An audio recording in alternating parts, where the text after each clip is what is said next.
times I fail, still your mercy remains.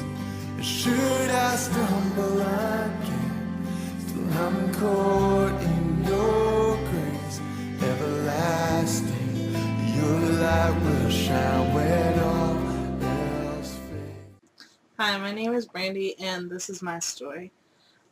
I grew up going to church as a child, and I just did it because that was what my family did. I was dedicated to the church as a baby, and that was where my family had always gone to church. My granddad helped build the church, so that was just kind of what my family did, and I just kind of went along with it. And I just always knew the Bible stories, and I knew the Bible songs, and I just did that because that's what my friends at the church were doing, and that's what I thought I was supposed to do as the church kid.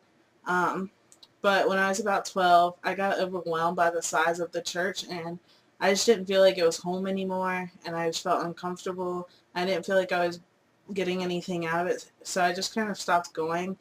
And then a family I had been babysitting for, the dad was a youth pastor, so he invited me to go with him to his youth group, and since I was only 12, I couldn't drive, and so he would pick me up every week and take me to his youth group, and I just felt at home there. It was weird because the old youth group was so big, but this one was really, really small, but it just felt right, and it felt like it was what I was supposed to be doing. And with this new youth group, each year we went to a youth convention, which is kind of the stereotypical church thing to do. There were like bands and speakers, but when I was in 7th grade, the convention it really affected me for once, and finally the gospel sounded like more than just a story or just something fake. It sounded real, and the whole weekend was just focused about how much of a treasure we are to God and how much He loves us, and I think that's what affected me the most. And one verse that just really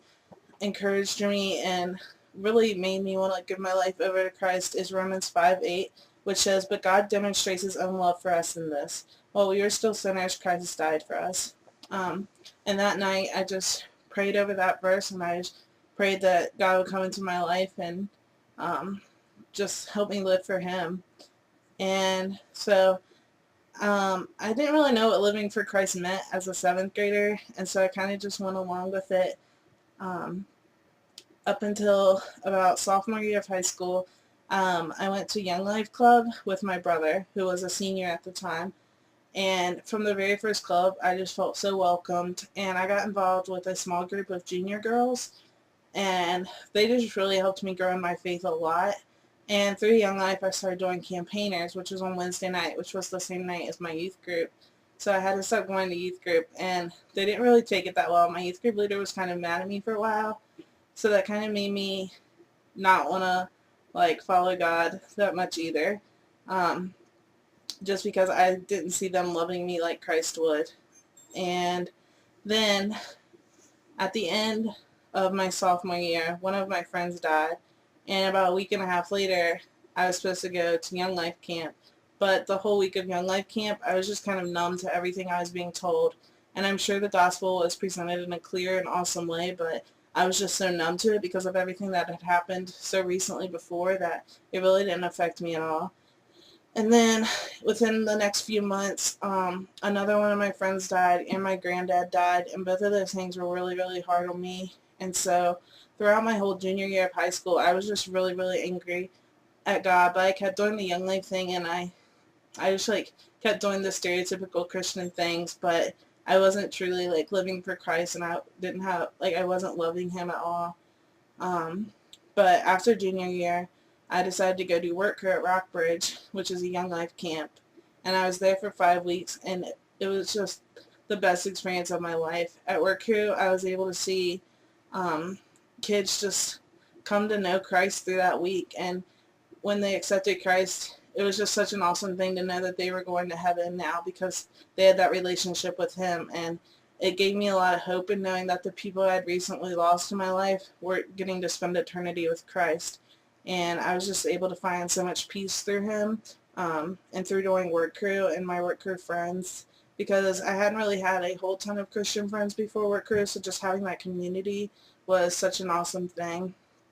Um, so senior year, I was one of the only senior leaders at my Young Life at my school. So I just really ran hard after Christ and ran hard after the younger girls, and God just showed me so much through that.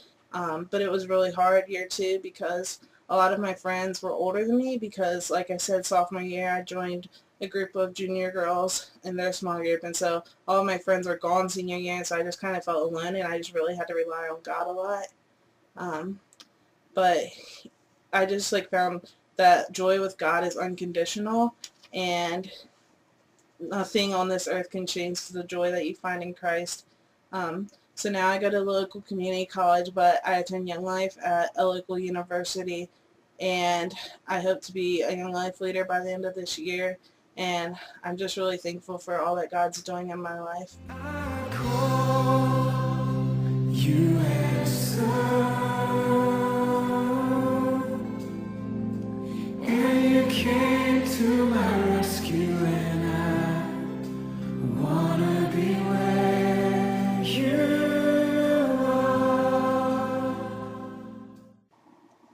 I just want to say thanks to Brandie for sharing a story. This was a great story. Again, if you just like the Facebook link below, show us a little love on the page, and we'll get back to you as soon as possible. If you want to be part of this movement, get in contact with us, and we want you to be part of this movement. Thank you. Have a great night.